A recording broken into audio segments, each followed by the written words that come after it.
nikah and also during the nikah. Assalamu alaikum, Shaykh. Wa alaikum assalam wa rahmatullahi wa barakatuh. We touched upon the issue of the forced marriage and the arranged marriage, and I think we've covered most of the points. And we talked about it especially from the point of view of the sister. I want to ask you a question now. If the father brings a proposal for his son, and the son rejects the proposal, is it the same as if the daughter rejects it? Bismillah wa salatu wa salam ala Rasulillah. This is a good question. And again, it is a common mistake. We receive so many questions from young brothers who said that their father chose for them specific girls. And the boys are not happy. Sometimes the fathers and sometimes the mothers, by the way. If the son refuses, just refuses even for no valid reason, it's not sinful.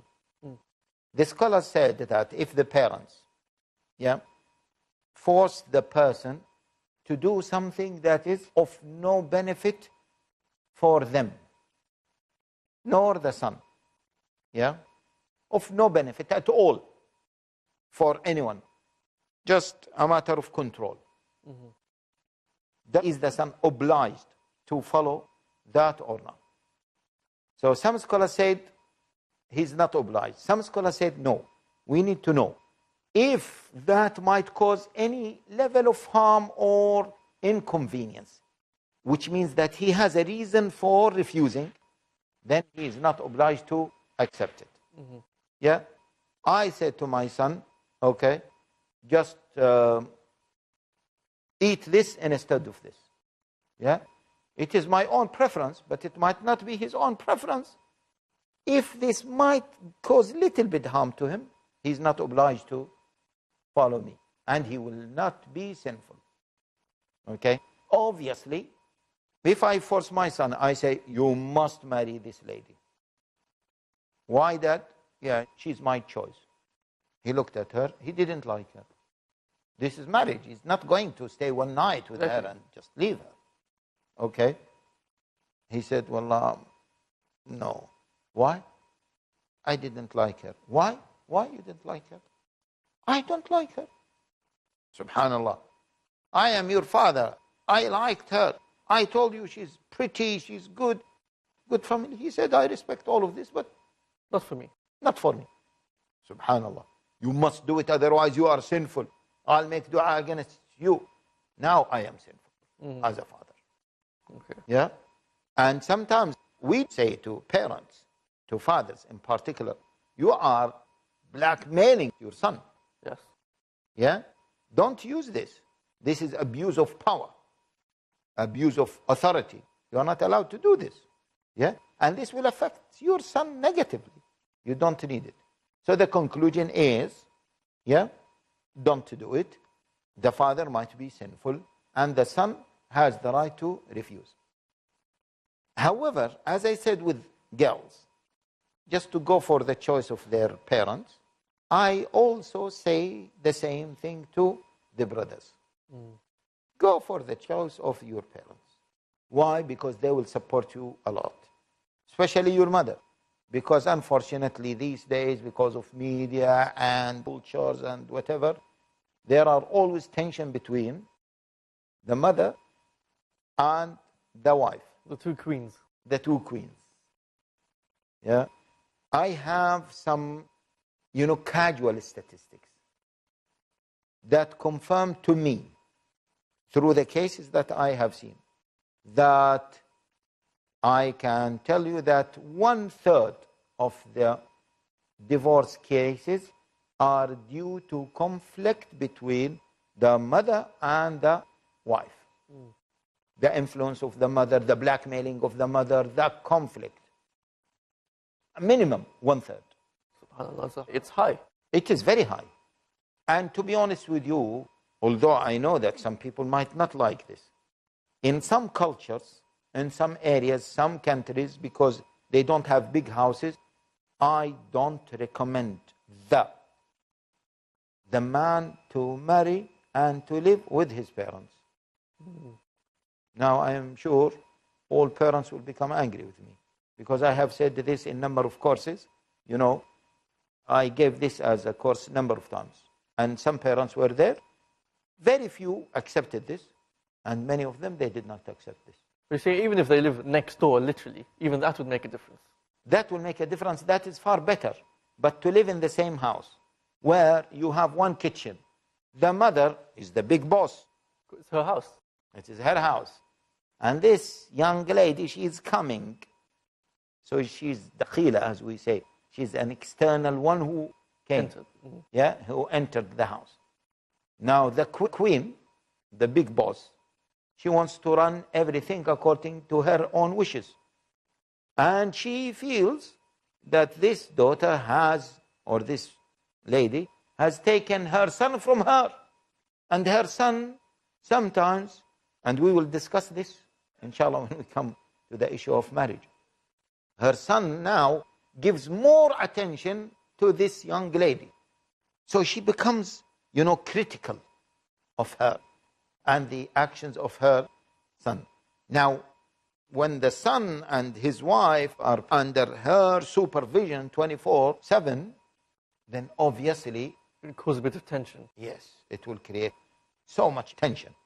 But if he lives away, he has his own kitchen and his own door, and his wife stays there. She sleeps whenever she wants. She does her She can own. still visit his family whenever they want. Yeah, then that is far better. That is far better. I have to say this because of the amount of problems that we notice. From different backgrounds, by the way. Okay? Anyway, this took us to another discussion. The main discussion was the father has no right to force his son, and the son has the right to reject that proposal, and he will not be sinful. This is the conclusion. The question I have now, Sheikh, is the issue of two men agreeing to marry their daughters to each other. Yeah. What's the Islamic viewpoint on this? Yeah, this is very common in certain cultures. In a number of cultures, in fact. What is it? The scholars called it نكاح الشغار. وهو أن يزوج الرجل بنته على أن يزوجه ابنته. Okay? Imagine me and you are parents. You have a son and a daughter. I have a son and a daughter. I will say to you, okay, my daughter will marry your son, provided that my son marries your daughter. Okay? This is called shigar. Or I will marry your sister, provided that you marry my sister. I will allow you to marry my sister, provided that you allow me to marry my sister. Your sister. Okay? Now, there are a number of cases or scenarios. First of all, if that happened as an arrangement, no force, and the mahar was involved, and they were not dependent on each other, then it's okay. So it's not the case like if one marriage breaks down, the other one will. That is the point. So, for example, Brother Daniel, you have a sister, why don't I marry her? Then you might say, well, Brother Haitham, you have a sister, I want to marry her. Okay, khalas, you marry my sister, I marry your sister. What is the mahar of your sister? You might say the mahar is 1,000 pounds. I say, Daniel, but the mahar of my sister is 2,000 pounds. Are you happy? I am happy. Am I happy? I am happy. You go to your sister, Sheikh Haitham is proposing, what do you think? I'm happy. I go to my sister, Daniel is proposing, yes? Yes. These are two independent marriages. Maybe there is a level of arrangement, but they are two independent marriages. That is perfectly okay. And as we mentioned, arranged marriages, as long as the conditions are fulfilled, is fine. Yes, and none of them is dependent on the other. That is absolutely okay. And this is not called nikah al-shighar. Nikah al-shighar happens, okay, in the same scenario that we were talking. I want to marry your sister. You said, no, except if you allow me to marry your sister. Then I go to my sister, I persuade her. Then I force her. Yeah? Or even if I don't force her, I persuade her because my intention now is to marry your sister. I'm not fully convinced, yeah? But I persuaded her because of this. It's a little bit elaboration. And inshallah, we will continue. Yeah, we will continue, inshallah. Brothers and sisters, please come back and join us for the rest of the discussion, where we will continue on the role of the wali. Assalamu alaikum wa rahmatullahi wa barakatuh. النكاح من سنتي. Who was the first prophet? Was a prophet the first one to read and write? Did God speak to a prophet? A prophet in a prison. A prophet who commanded the birds, insects, and animals? Want to know more? Join us for Stories of the Prophet. Stories of the Prophets, every Wednesday at 7:30 p.m. and repeat telecast at 10:30 a.m. UK on Peace TV. Most countries of the world ban bullying. They fight it in their schools and universities. A lot of us are being bullied differently every single day. Some come up to us and say, do this, while others say, don't you dare. Some say this is halal, while others say, nope, this is haram. Are you confused? Do you feel lost? Join me in Umdat al-Ahkam, where, with the grace of Allah, we will learn the proper knowledge from the Quran and from the Sunnah, which would help stop this kind of bullying.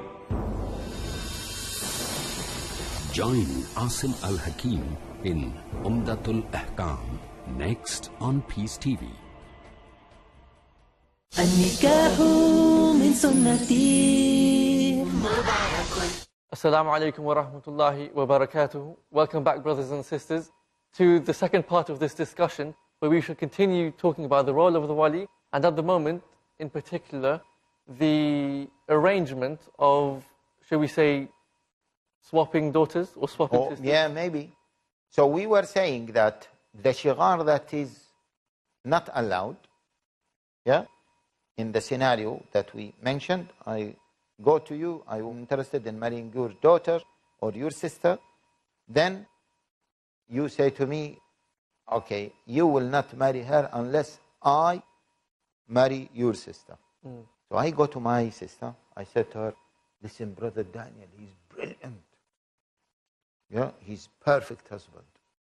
My intention is not to find a good brother for my sister. To marry my sister. Yes, to marry your sister. Because now there is a level of what? Deception. Okay? And the wali is not acting on the best interest of his sister or daughter. No. There is a conflict of interest. Yeah? So this is problematic. The more problematic one,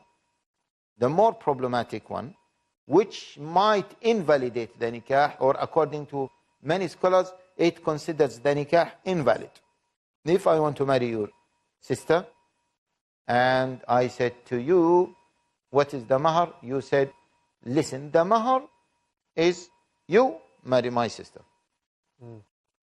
Or you say, the mahar, leave the mahar aside. What do you think? I want to marry your sister. Okay, fine. Khalas. No mahar for this, no mahar for this. You need to pay mahar for me because of my sister. I need to pay mahar for you because of your sister. Khalas. No mahar from here, no mahar from here. This is not allowed. And it might invalidate what? The nikah. Now, if that happened, does it invalidate the nikah automatically? Again, as we said, they have to go to the Islamic court to decide on this, because they need to confirm that the shigar, this has taken place. Because as we said, there might be confusion. It might be just arranged marriage. Okay? Now, see, as you said previously, which we see in the Islamic Sharia Council, and it is a source of problems. This scenario happened, then I got married to your sister, and you got married to my sister. We were living happily, and it is not shigar. I gave you the mahar, and You gave me the mahar for my sister. It is not dependent on each other, but it is not fully independent. Yeah? So now I'm living with my wife, your sister. We had problems. I'm not happy with her. Or she found problems with me. Yeah? Now she will be afraid to ask for divorce because what? She would think that it will affect our relationship as well. It will affect your relationship. Myself, I will think twice before keeping away from her. Because if I divorce her, maybe it will affect your relationship as well. Maybe you will divorce her. Same thing will happen. Agree or not? Agree. This is very likely to happen. And subhanallah, this happens a lot. This happens a lot. In fact, when did I come? The day I came, the day I came to record this, I had a case similar to this. And the sister said, Sheikh, I want to apply for khula. And she agreed with her husband to finish the divorce. But she doesn't want to proceed for that. Why? Because she is afraid that this will affect her relationship. She is afraid that this will affect the relationship of her sister with the brother of her husband. You can imagine the amount of problems this will cause. And this will lead to so many other problems. This is nikah al-shighar. And as we said, it is not allowed. In some cases, it invalidates the marriage. In some cases, it can be accepted. Pretty much the last question I have on this topic is to do with the age of the girl. What is the recommended age? Because we hear many stories and many misconceptions about this also. Because, of course, our values are different to the people of the West. Ustad Daniel, you opened the can of worms, as they say. Yeah, this age issue is a big problem. It's not an easy issue to be discussed in a few minutes just before we end this episode. Okay? Maybe we can discuss it now and continue in the second episode, inshallah, or in the following episode. The Prophet ﷺ got married to Aisha when she was 6 or 7. Got married, it doesn't mean that the nikah was consummated. They migrated to Medina, and when Abu Bakr as-Siddiq knew that his daughter became... She got to the age of puberty? Yeah, she reached the age of puberty. Then he approached the Prophet ﷺ and he told him that now you can consummate the marriage. Okay? The West always attacks our Prophet ﷺ that, look, your Prophet, he was 50-something, got married to a lady, she was 6 or 7. We say, first of all, he did not consummate the marriage. They say, yeah, okay, even if he does not consummate the marriage, he consummated the marriage when she was 9. Now, this story has many lessons. First of all, that the father can marry his daughter even if she is young, very young as 6 or 7. I'm talking about what? Islamic marriage. Yeah? The legal marriage is something else. Okay? This story confirms that the father can marry his daughter or can wed his daughter to another suitable man, provided that they do not consummate the marriage, except not after puberty, except if she is physically fit. This is the condition, provided that she is physically fit. Now, why does the father do this? See, now in the Western lifestyle, they say this is not allowed, this is a crime, this is pedophilia, this is... See, we are not talking about consummating the marriage, we are talking about the Islamic contract. Why parents do this? This was a common practice in the Arab Peninsula, and it is still used in many countries, including India. I read many stories of parents marrying their very young daughters to men. They might do it for financial reasons. They might do it for protection. They might do it for the future. How? A father has, as I read once, a father has his daughter. He has cancer. He's worried about his daughter. She had no relatives, no protection. So he said to a man, okay, a reasonable man, marry my daughter. They will not consummate the marriage. He will consummate the marriage when she is physically fit. But now, marrying means what? Marrying that means that this man is a mahram for her. Yeah? So she will stay with him and he can see her, they can be in seclusion, etc., etc. Yeah? He's mahram for her.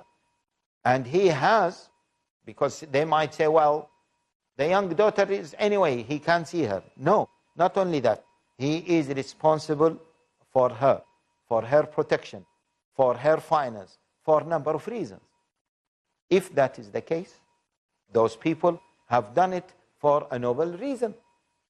Yeah? We should not stop them from taking measures to protect themselves and their families. Of course. This is one of the main jobs as the wali, especially. Of the wali, if he is worried that this might happen to him. We heard of hundreds of stories, we read hundreds of stories about those girls who have been left abandoned and no one was looking after them. And then as a result of this, external men took advantage of them. In many Western countries, they measure everything according to their standards. In many countries, they don't have social services to look after girls like the West. If the parents die, then those young girls can be looked after by the social services. And I think, Sheikh, on this point, social services, what's better? Strangers looking after the person or family? Yes, this is another element. Social services, whom it has been reported in some European countries that they abuse the children. Yeah? Or, as you said, creating the family environment. Creating a family environment. And the man feels that this is his wife or his future spouse. So he will look after her. He will take care of her. Okay? So the issue is the hadith that we have mentioned. The scholars took from it that the father can marry his daughter even if she is young. Now they said that if the daughter reaches the age of puberty, then she must be consulted. If she is young, she doesn't understand consultation. And that's why all the scholars differentiate between wilayatul ijbar and wilayatul ikhtiyar. The wali who is in charge of a young daughter, he can accept the marriage on her behalf even without her consultation. But the bikr who reached the age of puberty, she must be consulted. And this is the conclusion around this discussion or this area that will create a lot of tension. By the way, marriage for us, as we defined it, is a procedure to allow the permissibility of sexual intimacy. This sexual intimacy is happening in many non-Muslim countries between boys and girls, young people. But they don't call it marriage. They have no problem with it because they don't call it marriage. When we regulate it and we call it our nikah, we want to legitimize it. Legitimize it and control it, regulate it, do it in the proper way, they have a problem with it. But they don't have a problem with it, yes, if it is done just as a casual relationship and it is not called marriage, although the sexual relationship is taking place, which is hypocrisy and double standards. Completely, subhanAllah. I think, although we've covered a lot on this point, I think it needs a little bit of at least summarizing in the next episode, inshallah. Inshallah. Brothers and sisters, please do join us again where we can summarize this very important issue and also summarize the role of the wali that he plays in the procedure of the nikah. Assalamu alaikum wa rahmatullahi wa barakatuh. نكاح مبارك زواج